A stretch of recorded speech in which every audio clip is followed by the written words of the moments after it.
Ya, masih sambil menantikan digelarnya sidang PK Sakatatal, pemirsa kita akan terhubung bersama narasumber kita. Ada pakar hukum pidana Tengku Nasrullah dan dari sambungan Zoom. Selamat pagi, menjelang siang, Selamat Bang pagi, Nasrullah. selamat Apa kabar? pagi. Assalamualaikum warahmatullahi wabarakatuh. Waalaikumsalam Kabar warahmatullahi baik, kabar wabarakatuh. baik. Baik, ini langsung saja nih ya, kalau seoptimis apa dari pakar pakar hukum sendiri begitu ya, kalau mengamati, kita sudah berbulan-bulan ini mengawal kasus kematian Vina dan Eki begitu. Dengan 13 Novum, ada juga kesaksian Dede. Dengan optimisme dari tim kuasa hukum dari Sakatatal. Pandangan Anda sendiri bagaimana dengan jalannya nanti sidang PK ini? Iya, jadi saya harus menempatkan diri dalam konteks akademisi dan menjelaskan bagaimana proses berjalannya PK. Ya. Tidak saya menempatkan diri dalam posisi memberikan warna kepada pihak tertentu, ya. Karena Sudah terlalu yang berwarna namanya ya, Bang?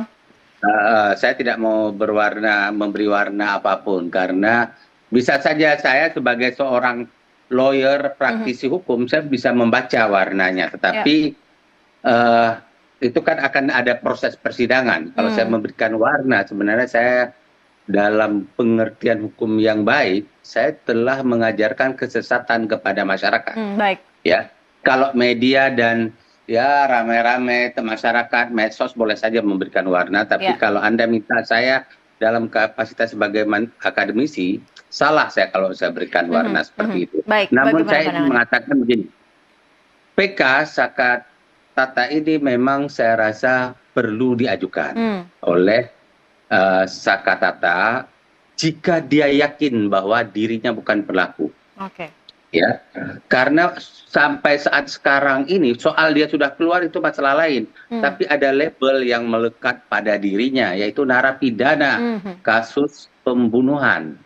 Itu melekat pada dirinya seumur hidup. Ya. Dan itu akan mewarisi karena nanti kepada anak cucunya, bapak lu dulu pernah punya cacat gitu. Oleh karena itu dia, kalau dia yakin bahwa dia tidak melakukan perbuatan itu, saya merasa dia kalau tidak mengajukan PK, dia telah menzalimi dirinya sendiri. Dalam konteks itu kita pahami dulu hak, ya. Hak dari seorang narapidana atau ahli warisnya. Oke. Nah, kemudian masalahnya sekarang adalah apakah alasan yang diajukan cukup apa tidak? Ya, saya merasa tentu kalau seorang lawyer sudah sampai ke tahap mengajukan PK dan dia tidak siap dengan bukti-bukti, itu lawyer bunuh diri namanya, dan akan diketawain oleh publik. Pasti dia sudah siap, para lawyer. Nah, masalahnya adalah kesiapan lawyer, bukti-bukti yang diajukan oleh lawyer itu diuji di sidang awal ini nanti. Hari ini yang di Pengadilan Negeri Cirebon ini ya. Iya, Pengadilan Negeri Cirebon. Nah, diuji oleh hakim tahap pertama. Digali keterangan-keterangannya dari saksi-saksi yang dihadirkan, alat bukti surat yang ada, dilihat, misalnya kalau ada video-video atau apapun lainnya, diuji terlebih dahulu oleh hakim tahap pertama. Nah, nanti hasil uji ini direkam, direcord di dalam bentuk berita acara fakta persidangan. Ya, direkam oleh panitera, dirumuskan, nanti berkas itu dikirim ke Mahkamah Agung. Sampai di Mahkamah Agung nanti akan ditunjuk hakim agung yang akan menyidangkan perkara PK tersebut. Baik. Jadi bukan ditentukan di Pengadilan Negeri Cirebon, tapi di Mahkamah Agung nanti hakim tingkat PK. Nah, hakim PK ya, hakim PK. Nah, disangkan di Pengadilan Negeri hanya tahap pemeriksaan alat-alat bukti itu dikumpulkan, dikirimkan ke sana. Karena orang tidak mungkin disuruh ke Mahkamah Agung diperiksa di sana. Diperiksa adalah di sini. Nah, masalahnya adalah apa materi muatan yang ada di dalam alat bukti PK yang diajukan ini. Nah, kalau ada orang yang berspekulasi, oh ini tidak kuat, itu dia belum mendengar sudah berspekulasi.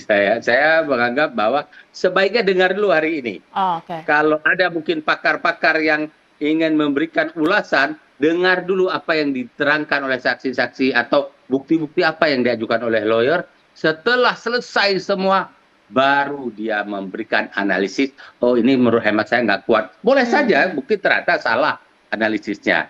Analisis kita dengan hakim yang memeriksa langsung perkara itu bisa sangat berbeda, ya. Ya. Tapi saya mengatakan lihat dulu apa yang diajukan, baru bisa kita uji, baru kita bisa memberikan penilaian. Paling tidak sekarang ini adalah kita menjelaskan kepada publik.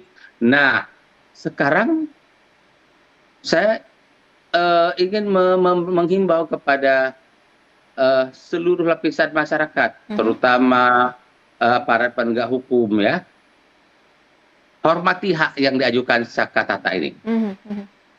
Jangan ada upaya-upaya melakukan kriminalisasi terhadap pihak-pihak yang membantu proses penegakan keadilan ini, kebenaran. Ya. Nah, jangan sampai nanti orang-orang yang berkenan menjadi saksi dalam kasus Sakatata ini belum apa-apa dikriminalisasi. Itu yang harus kita jaga. Baik.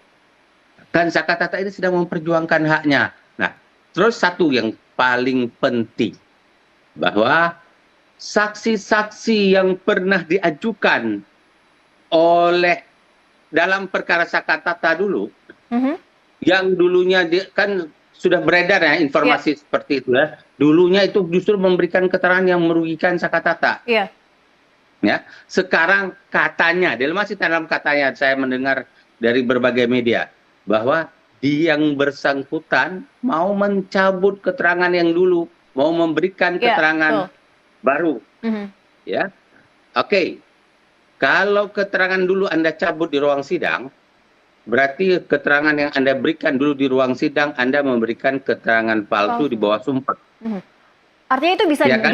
bisa ada sanksi yang juga yang dikenakan seharusnya, jelas. Itu 7 tahun penjara, itu di Baik. pasal 242 KUHP. Jadi makanya masyarakat, seluruh rakyat Indonesia jangan pernah berbohong dalam memberikan keterangan di ruang sidang pengadilan. Baik. Ya, apalagi keterangan itu Anda di bawah sumpah. Ya.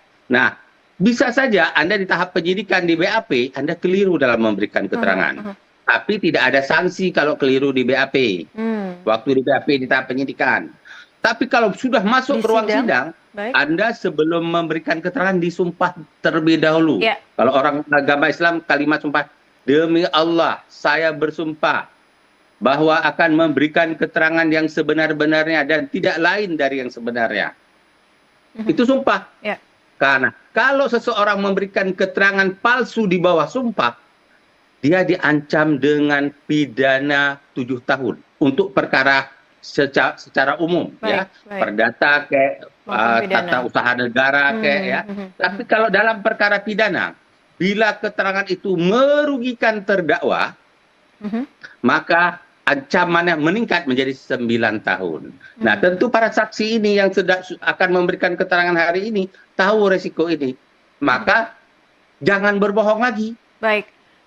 Berikan Artinya, keterangan kebenaran. iya, Bang Nasrul, ini kalau kemunculan Dede juga dan sebelumnya juga ada Ayep yang mereka juga sudah menyatakan mereka sebenarnya memberikan keterangan yang direkayasa begitu, mereka harus ada akan menghadapi resiko menjalani sanksi itu tadi 7 tahun penjara. Itu bisa di depan mata begitu. Karena Anda telah menzalimin orang dulu. Gara-gara keterangan palsu, keterangan bohong Anda. Ini dalam tanda kutip, seandainya bohong dulu, ya. Baik. Rekayasa. Berapa tahun Sakatata dalam penjara?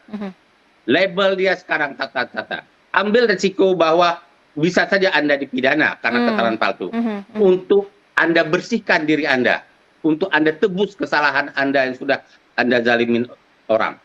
Ya, tetapi sekali lagi saya katakan, jangan lagi sekarang mengulang lagi, bohong lagi dengan cara yang lain lagi. Iya. Dan kalau ngomonglah sejujur-jujurnya, jadilah laki-laki yang gentle sekali-sekali. Dede, siapapun namanya nanti, kalau Anda pernah berbohong, ya sudahlah.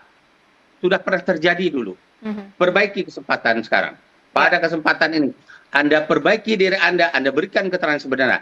Tapi, ingat, Janganlah keterangan Anda berubah-ubah karena arus angin. Ya, ini kan kadang-kadang ada masyarakat, ada kelompok-kelompok masa, ada orang-orang di dalam kehidupan bermasyarakat ini, ketika anginnya berembus ke A, dia pindah ke A. Ya. Ketika anginnya ke B, dia pindah ke B. Jangan karena itu. Punya integritas. Baik. Ciptakan diri Anda. Saya mungkin selama ini manusia yang, maaf ya, dalam tanda kutip, kurang baik, tunda.